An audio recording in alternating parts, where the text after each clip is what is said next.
মাথার উপরে তুলোর মতো মেঘ, দিগন্ত জোড়া সবুজ পাহাড়, নিচে স্বচ্ছ জলের বুকে সাদা পাথর।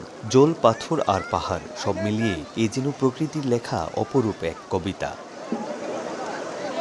সিলেটের কোম্পানিগঞ্জের সাদা পাথর, এখানে পাহাড়ের বুক চিরে নেমে আসে শীতল স্রোতধারা। প্রকৃতির মাঝে মিশে যায় জীবনের রং। শিশু থেকে বৃদ্ধ সবাই যেন ফিরে পেয়েছে হারানো শৈশবের ছোঁয়া। দূর দূরান্ত থেকে আসা ভ্রমণ পিপাসুরা এখানে খুঁজে পান নির্মল আনন্দ। বুনো প্রকৃতির নিঃশব্দ ডাক, দল বেঁধে গান, হাসি আর উচ্ছ্বাসে ভরে ওঠে চারপাশ।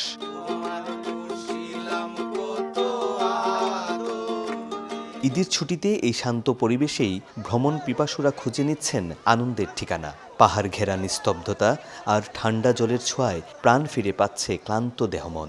নদীর তীরে বসে থাকা কিংবা পাথরের উপর হেঁটে চলা প্রতিটি মুহূর্তেই মেলে প্রকৃতির নিবিড় সান্নিধ্য।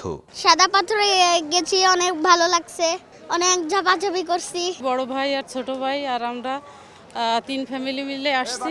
এখানে পাহাড়, পাহাড়ের জলধারার যে স্রোত সব মিলে একাকার খুবই সুন্দর। ঈদের বদ্ধ বরাতে ঘুরতে আসলাম ফ্যামিলি নিয়ে সাদা পাথরে, ভালোই লাগতেছে। আগের চেয়ে এখনকার ব্যবস্থা অনেক সুন্দর হয়েছে।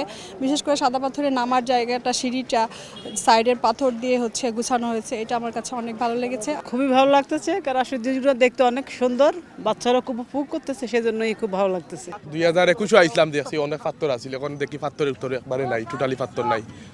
এই পর্যায়ে কিলানটা লাগে আপনারা আছে। নিরাপত্তা ব্যবস্থা খুবই ভালো, এখানে দেখলাম অনেক সেনাবাহিনী টাহিনী আছে আর কি, সবকিছু মিলিয়ে নিরাপত্তা ব্যবস্থা আমার কাছে খুবই সুন্দর মনে হয়েছে। একটু পর পর বিএসএফ মানে বিজেপি ঘোরাফেরা করতেছিল, আমাদের প্রোটেকশন দিতেছিল খুব সুন্দর মতোই আর কি। ওখানে সবাই গোসল করতেছিল খুব ভালো মতো। অনেক সুন্দর জায়গা, আমরা অনেক আনন্দ ফিল করছি। আপনারা আসবেন, পর্যটকের টুরিস্ট পুলিশ আছে, তারা খুব হেল্প করছে। আমি আমার বন্ধু বান্ধব লিয়ে আইছি, ভাই ব্রাদার, চাচা বাচ্চুজা সব আমরা একলগে মিলিয়ে আইছি। টুরিস্ট পুলিশ যারা আছেন তারা আলহামদুলিল্লাহ সব দিকে খেয়াল রাখা, এরপরে সিন্ডিকেটের যে বিষয়টা আছে তারা মাথায় রাখিয়া কাজ করা।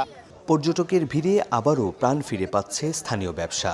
সংশ্লিষ্টরা বলছেন, সাময়িক ধাক্কা কাটিয়ে সিলেটের পর্যটন খাত ঘুরে দাঁড়াচ্ছে নতুন আশায়, কোটি টাকার সম্ভাবনায়। ফলে এই স্থান ঘিরে গড়ে ওঠা নৌকা মালিক, দোকানদার, গাইড, হস্তশিল্প বিক্রেতা সবার জীবিকায় এখন নতুন স্বপ্ন উকি দিচ্ছে।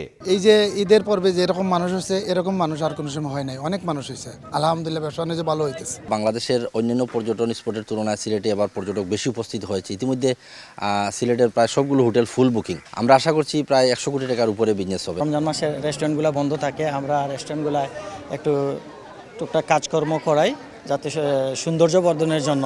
আমরা আশা করছি অনেক পর্যটক হবে, এবং দেখতে পাচ্ছি ঈদের আগের দিন থেকেই পর্যটকের ঢল নেমেছে সাদা পাথরে। চায়ের রাজ্য সিলেট, বনবন, পাহাড়, ঝর্ণা আর হাওর সব মিলিয়ে এক অপার সৌন্দর্য। ভোলাগঞ্জের সাদা পাথর বছরের পর বছর টানছে পর্যটকদের। নৌপথে যাত্রা এখন আরও সহজ। নতুন ইজারাদার আশায় নৌঘাটে মিলেছে স্বস্তি। সকাল থেকে সন্ধ্যা পর্যন্ত চলছে প্রায় 200 নৌকা। নিরাপত্তায় আছে সিসি ক্যামেরা।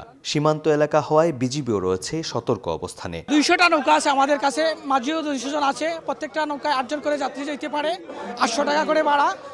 আর 200 টাকা নৌকা যেহেতু আছে, আমাদের 50,000 মতো যাত্রী আমরা একদিনে আনা নেওয়া করতে পারবে। এই পর্যটকদের জন্য সার্বিক নিরাপত্তা আমরা নিশ্চিত করেছি, যাতে সাধারণ পর্যটক এখানে এসে সুন্দর এবং আনন্দভাবে ঈদ উদযাপন করতে পারে এবং পর্যটক এলাকায় ঘোরাফেরা করতে পারে। তার জন্য আমরা পর্যাপ্ত নিরাপত্তা ডিউটি বাড়াইছি। যে কোনো দুর্ঘটনা এড়াতে মাঠে রয়েছে টুরিস্ট পুলিশ। সীমান্ত অতিক্রম না করতে মাইকিং করে সতর্ক করা হচ্ছে পর্যটকদের। আমাদের টুরিস্ট পুলিশের পক্ষ থেকে সর্বোচ্চ নিরাপত্তা ব্যবস্থা করা হয়েছে। এখানে আমাদের সিভিলে টুরিস্ট পুলিশের সদস্যরা রয়েছে, আমরা পোশাকে দুইভাবে আমরা রয়েছি, এবং আমরা এখানে আমাদের স্পটে যে জায়গায় সেই জায়গায় টুরিস্ট পুলিশ আছে, আমাদের এই ঘাটে আমরা এখানে আছি, এবং আমাদের যেখানে ট্রাফিক তথা গাড়িগুলো যেখানে রাখা হয় সেখানে আমাদের টুরিস্ট পুলিশ রয়েছে। এদিকে সার্বিক পরিস্থিতি পর্যালোচনায় সাদা পাথর পরিদর্শন করেন প্রবাসী কল্যাণ ও বৈদেশিক কর্মসংস্থান মন্ত্রী। পর্যটকে মুখর ভোলাগঞ্জের সাদা পাথর পর্যটন ঘুরে উন্নয়নের ও স্থানীয় ব্যবসায়ীদের হতাশ না হওয়ার আশ্বাস দেন তিনি। আমার ব্যবসায়ী ভাইদেরকে বলছি এখানে নিরাশ হওয়ার কোনো কারণ নাই। এখানে আমাদের বিভিন্ন কোয়ারি, বিশেষ করে পাথর, বালু এবং এইসব কোয়ারি নিয়ে দীর্ঘদিন যাবে লুকোচুরি খেলা হচ্ছে। কোন কোন জায়গা থেকে বালু উত্তোলন হবে, কোন কোন জায়গা থেকে পাথর কী পদ্ধতিতে হবে, পরিবেশ বান্ধব এবং পরিবেশ বজায় রেখে যা তখন আমরা একটা সুনির্দিষ্ট এরিয়া। এরপরেও শুধু এই দিকে রাখবো না, আরও অন্যান্য প্রক্রিয়ার মাধ্যমে কর্মসংস্থানে যাতে মানুষ এমপ্লয়মেন্ট বাড়ে। ঈদের ছুটিতে সাদা পাথরে পর্যটকের ঢল এই ধারা অব্যাহত থাকলে লাখো মানুষের পদচারণায় চাঙ্গা হবে সিলেটের পর্যটন ও অর্থনীতি, এমনটাই আশা সংশ্লিষ্টদের। অপু বণিক, সময় সংবাদ, সিলেট।